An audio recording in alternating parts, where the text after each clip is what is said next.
Merci, monsieur le député.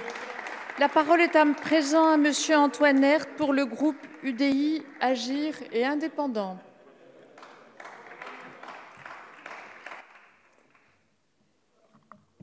Merci Madame la Présidente, Monsieur le Ministre, chers collègues. Un vieux proverbe paysan dit « Mieux vaut un tien que deux, tu l'auras ». Il résume en quelque sorte l'opinion des agriculteurs vis-à-vis du texte dont nous débattons. Dans sa première partie, il s'attaque à l'indispensable rééquilibrage des relations commerciales au sein de la filière alimentaire, sans qu'il soit certain que le pari réussisse. La fuite en avant de la distribution, qui travaille, nous dit-on déjà, aux moyens de contourner le futur cadre législatif, laisse penser le contraire.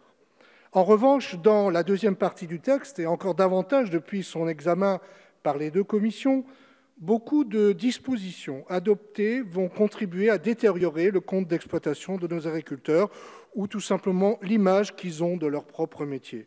À ce stade, il est certain que les prix agricoles plus élevés restent pure spéculation, alors que pour les charges, le doute n'est plus permis.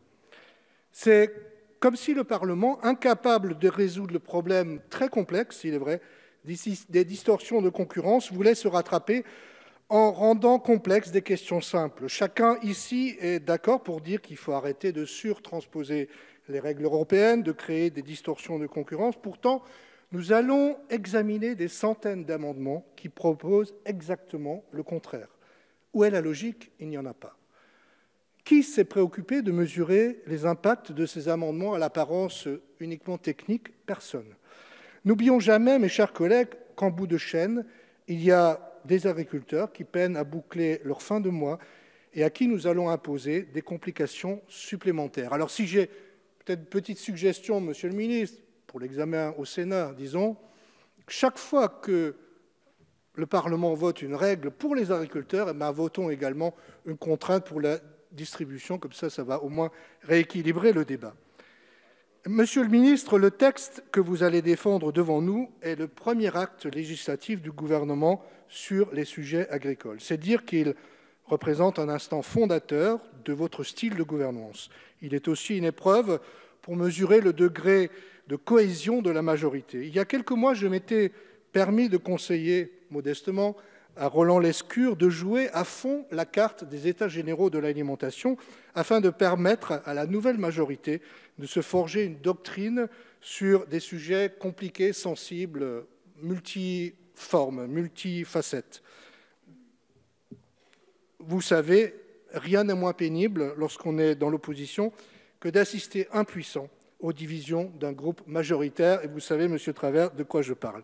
Nous allons donc vérifier dans les heures qui viennent dans quelle mesure cette opération aura été une réussite. Et cela n'enlève rien aux qualités exceptionnelles, aux qualités de travail du rapporteur sur le fond.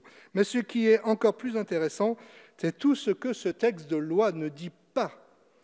Il est totalement muet sur des sujets qui fâchent, sur la plupart d'ailleurs des sujets qui fâchent. Pas un mot sur la PAC, dont nous savons qu'elle est de plus en plus menacée, pas un mot sur les accords de libre-échange, pas un mot sur le foncier, qui pose à sa façon la question de la structure capitalistique de l'activité agricole, question qu'on aurait également pu aborder par le volet fiscal.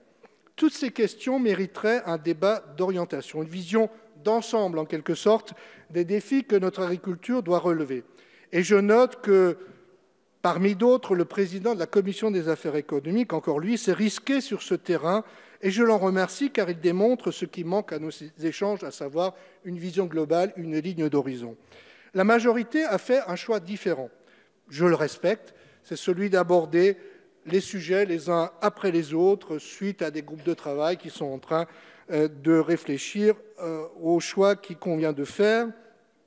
Mais cela comporte un risque, celui de privilégier les modalités aux finalités, de regarder en quelque sorte le doigt au lieu de viser la lune, Monsieur le ministre.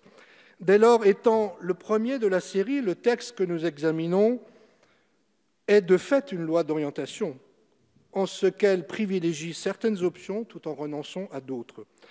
Elle dit tout simplement « Agriculteurs de France, soyez au service des consommateurs du marché intérieur, sachez répondre aux attentes, à leurs attentes, et sachez surtout mieux vous organiser pour être payés en retour. » et elle murmure tout bas quant à la PAC, à l'export, aux politiques structurelles qui ont fait la force de l'économie agricole et agroalimentaire du pays. Elles seront bientôt reléguées au musée. Est-ce là, Monsieur le ministre, votre projet? J'ai perçu une autre ambition dans vos propos liminaires, celle de porter un espoir pour tous les secteurs d'activité de l'agriculture. Et honnêtement, je souhaite que vous réussissiez. J'espère que cette loi contribuera à vous en donner les moyens, mais elle ne m'enlèvera pas la frustration de ne pas connaître votre boussole. Merci. Merci, Monsieur le député.